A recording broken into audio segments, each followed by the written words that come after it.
ஆண்டவருடைய பரிசுத்த நாமத்திற்கு மகிமை உண்டாவதாக. இன்றைக்கும் ஒரு அருமையான சாட்சியை நாம் கேட்க போகிறோம். ஸ்மிதா நாவீத் கேரள மாநிலத்தில் பாண்டிச்சேரி யூனியன் பிரதேசத்தில் ஒரு பகுதியான மாஹி, அந்த பகுதியை சேர்ந்த ஒரு மிகவும் இந்து மார்க்கத்தில் நம்பிக்கையுள்ள ஒரு குடும்பத்தை சேர்ந்த ஒரு பெண்.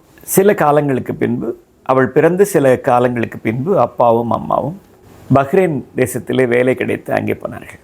5 வயதில் இந்த பெண் பிள்ளையும் அவர்கள் குடும்பத்தோடு கூட பஹ்ரைன் தேசத்துக்கு போய் சேர்ந்து கொண்டார்கள். 12 வயது வரை மிகவும் ஒரு சாதாரண ஒரு பெண்ணாக, ஆரோக்கியமான பெண்ணாக ஸ்மிதா வாழ்ந்து கொண்டிருந்தாள். 12 வயதில் அவளுக்கு இரவு நேர காய்ச்சல் வர தொடங்கினது. முகமெல்லாம் ஒரு நிறமாற்றம், ஒரு மஞ்சள் நிறத்தில் முகத்தில் ஒரு நிறமாற்றம் வர தொடங்கினது.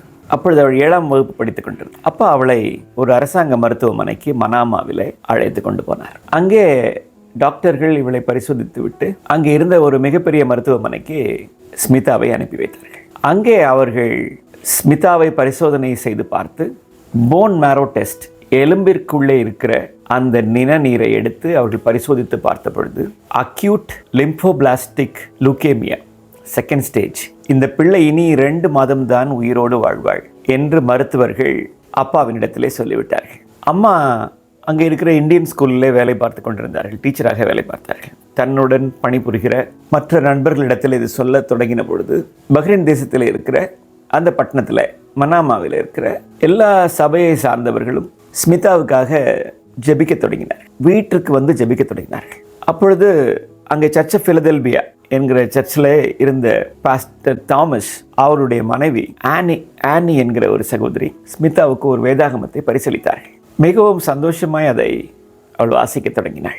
அந்த புத்தகத்தின் இறுதியில் சொல்லப்பட்டிருந்த அந்த பாவ அறிக்கை ஜெபத்தை அம்மாவும் மகளுமாக சேர்ந்து சொல்லி 2 பேரும் ஆண்டவரை ஏற்றுக்கொண்டார்கள். அப்பா அதை அமைதியாக கவனித்துக் கொண்டிருந்தார். ஆனால் அதுவரை குடியும் கூத்துமாக இருந்த அப்பாவினுடைய வாழ்க்கை முற்றிலுமாக மாறினது. தன்னுடைய சகோதரர்களோடு கூட சேர்ந்து குடிக்கிற வழக்கத்தை கொண்டிருந்த அப்பா முற்றிலுமாக குடியை கைவிட்டு விட்டார்.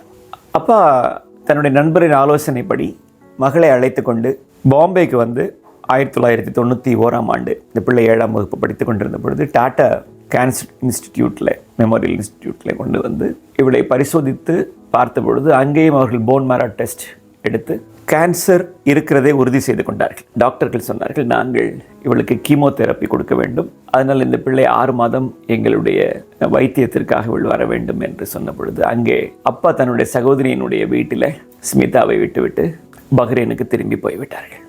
அப்பாவும் அம்மாவும் திரும்பி போய்விட்டார்கள். 6 மாதத்திற்கு பின்பு இவளுக்கு தனிமை பயங்கரமாக வாட்டினபடினால் மறுபடியும் பஹ்ரைனுக்கு தன்னுடைய தாய் தந்தையரோடு கூட போய் சேர்ந்து கொண்டாள். 8ஆம் வகுப்பு படிக்கிற பொழுது ஒரு நாளில் அவளுக்கு நிமோனியா காய்ச்சல் வந்தது. ஆஸ்பத்திரியில் போய் சேர்ந்த பொழுது முற்றிலும் மரித்த ஒரு சூழ்நிலை, அது போன்ற ஒரு சூழ்நிலை, நினைவு தப்பி போயிற்று. அப்பொழுது டாக்டர்கள் மறுபடியும் இந்த பிள்ளைக்கு செய்ய வேண்டிய பரிசோதனைகளை எல்லாம் செய்து பார்த்துவிட்டு டாக்டர்கள் சொன்னார்கள், இந்த பிள்ளைக்கு மறுபடியும் இந்த பிளட் கேன்சர் லூகேமியா மறுபடியும் ரிலாப்ஸ் ஆகியிருக்கிறது, மறுபடியும் இந்த பிள்ளைக்கு லூகேமியா, இந்த இரத்த புற்றுநோய் மறுபடியும் வந்திருக்கிறது என்று சொன்னார்கள். அதற்கான வைத்தியத்தை செய்ய தொடங்கினார்கள். இனி அவர்கள் செய்யாத மருத்துவம், தங்களுக்கு தெரிந்த மருத்துவம் எல்லாவற்றையும் அவர்கள் செய்தார்கள். இந்த பிள்ளையினால் ஒரு சொட்டு தண்ணியை கூட உள்ளே குடிக்க முடியாது. தொண்டையெல்லாம் புண்ணாகி போய்விட்டது. என்ன சாப்பிட்டாலும் இந்த பிள்ளை வாந்தி எடுக்கிறாள். அப்பொழுது ஜேக்கப் என்கிற ஒரு சண்டே ஸ்கூல் ஆசிரியர் தன்னுடைய கிட்டாரை கொண்டு வந்து இவளுடைய அறையிலே பாட்டு பாடி இவளுக்காக ஜெபித்து விட்டு போவது வழக்கம். வருகிற பொழுது எல்லா நாளும் காலையிலே உணவு கொண்டு வருவார். இவள் சாப்பிட மாட்டாள், திரும்பி அதை வீட்டுக்கு கொண்டு போய் விடுவார். மத்தியானம் உணவு கொண்டு வருவார், அதையும் இவளால் சாப்பிட முடியாது, திருப்பி கொண்டு போய் விடுவார். ஒரு நாளில் இந்த ஜேக்கப் என்கிற சண்டே ஸ்கூல் ஆசிரியர் இவளிடத்தில் கேட்டார், ஆண்டவர் உன்னை சுகமாக்குவார் என்று நீ விசுவாசிக்கிறாயா?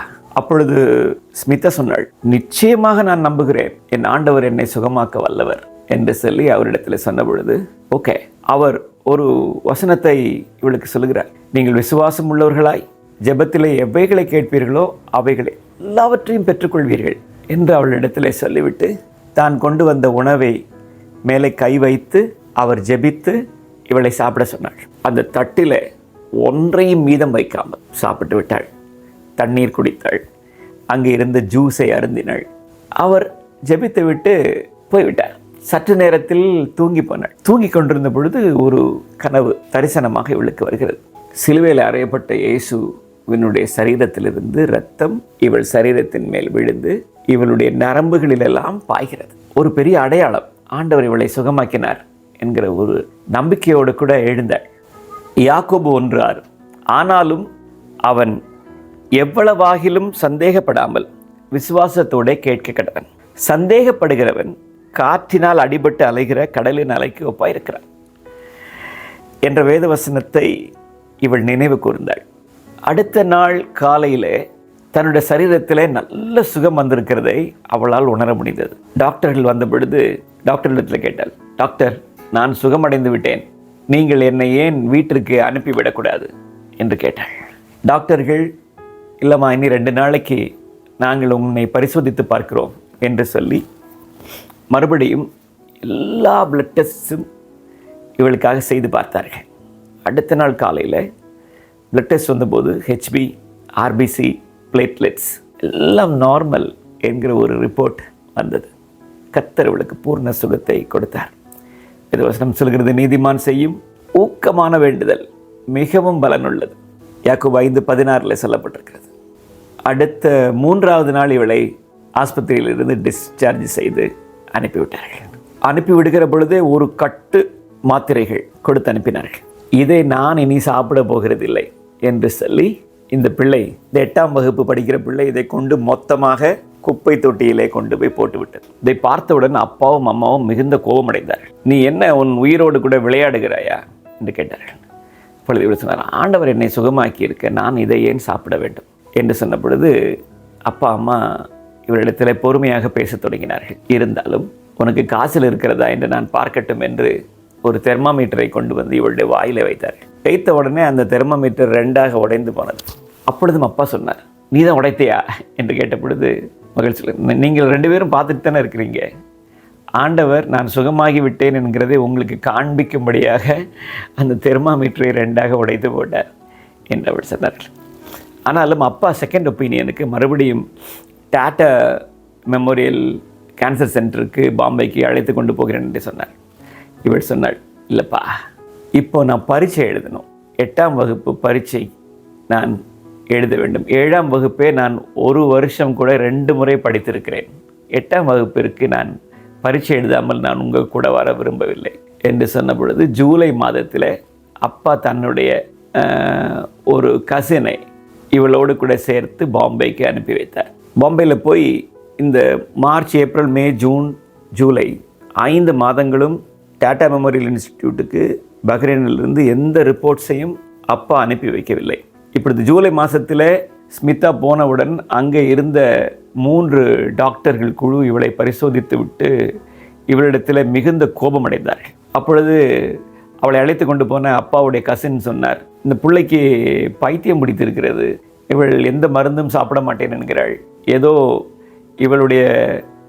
இவள் நம்புகிற ஆண்டவர் இவளை சுகமாக்கி விட்டார் என்று அவள் பிதற்றி கொண்டிருக்கிறாள் என்று அவர் சொன்னார். அப்பொழுது டாக்டர்கள் மிகவும் கோபமடைந்து என்றாலும் அப்போ இவள் சொன்னார், அப்படிலாம் மாமா சொல்கிற மாதிரியெல்லாம் இல்லை, என்னுடைய ஆண்டவராகி இயேசு என்னை பூரணமாக சுகமாக்கி இருக்கிறார், நீங்கள் வேணால் என்ன டெஸ்ட் வேணால் பண்ணிக்கோங்க என்று இவள் சொன்ன உடனே இவளை அந்த மறுபடியும் போன் மேரோ டெஸ்ட்டுக்காகவும் எல்லா பிளட் டெஸ்ட்ஸ்க்காகவும் எல்லா இரத்தத்தை பரிசோதனை செய்வதற்கும் இவளை அனுப்பி வைத்தார்கள். ஆப்ரேஷன் தியேட்டருக்கு கொண்டு போனார்கள். ஆப்ரேஷன் தியேட்டரில் இவள் சொன்னார், ஆண்டவரே, இந்த போன் மேரோ டெஸ்ட் என்கிறது ஒரு ஊசியை என்னுடைய எலும்பிற்குள் செலுத்தி பின்பு அதை காட்டிலும் ஒரு பெரிய ஊசியை அந்த எலும்பிற்குள் இருக்கிற நீரை வெளியே எடுத்து மறுபடியும் ஒரு ஊசியை கொண்டு அந்த துளையை அடைக்கிற அந்த ப்ரொசீஜர் எனக்கு வலி தாங்க முடியாது கர்த்தாவே, நீங்கள் தான் என் கூட இருக்கணும் என்று சொல்லி அவள் ஆப்ரேஷன் தியேட்டரில் ஏறி படுத்தாள். கொஞ்ச நேரத்தில் அவர்கள் சொன்னார்கள், உன்னுடைய அந்த பிளட் அந்த சாம்பிள்ஸ் எல்லாம் கலெக்ட் பண்ணிட்டோம், நீ இறங்கிக்கோ. இவளுக்கு அப்படி ஒரு காரியம் நடைபெற்றதே தெரியவில்லை.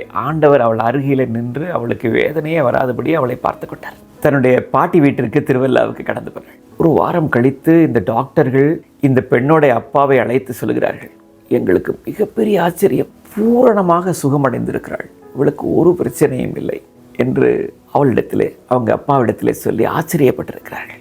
ஒரு சாதாரண சண்டே ஸ்கூல் ஒரு டீச்சர் இந்த பிள்ளை மேலே அக்கறை கொண்டு வந்து இவள் அறையில் இவளுக்காக பாட்டு பாடி அந்த விசுவாசத்தை அவளுக்குள்ளே ஊக்குவித்து அவளுக்காக ஜெபித்த பொழுது கர்த்தர் அவளுக்கு பூர்ண சுகத்தை தந்திருக்கிறார். விசுவாசம் உள்ள ஜெபம் பிணியாளியை ரட்சிக்கும் என்று வேதவசனம் சொல்கிறது. பின்பு பிலதெல்பியா சர்ச் ஆஃப் பிலதெல்பியாவுக்கு தொடர்ந்து போக தொடங்கினாள். It's an international community. 95 அந்த பாடகர் குழுவிலே ஒரு அங்கத்துவமாக மாறினாள். இன்றைக்கும் அந்த சபையினுடைய ஒரு மிக தலை சிறந்த ஒரு கொயர் லீடராக ஸ்மிதா இருக்கிறார். அந்த இடத்துல இவர்கள் நவீத் என்கிற ஒரு பாகிஸ்தானை சேர்ந்த உருது பேசுகிற ஒரு பையனை கண்டு இவள் ஒரு நாளில் சாட்சி சொல்கிற பொழுது அந்த பையன் இவளை விரும்பி இவளை திருமணம் செய்து கொள்ள வந்து கேட்ட பொழுது மிகுந்த எதிர்ப்புகளுக்கும் இடையில் இவர்களுக்கு இந்த திருமணத்தை இந்த குடும்பத்தினர் செய்து கொடுத்தார்கள். இன்றைக்கு ஸ்மிதாவுக்கும் நவீதுக்கும் 3 ஆண் பிள்ளைகள். மூத்தவன் ஒரு சேஃப்டி ஆஃபீஸராக படிக்க சேர்ந்திருக்கிறான். 2வது ஒரு பையன் 10ஆம் வகுப்பு படிக்கிறான்.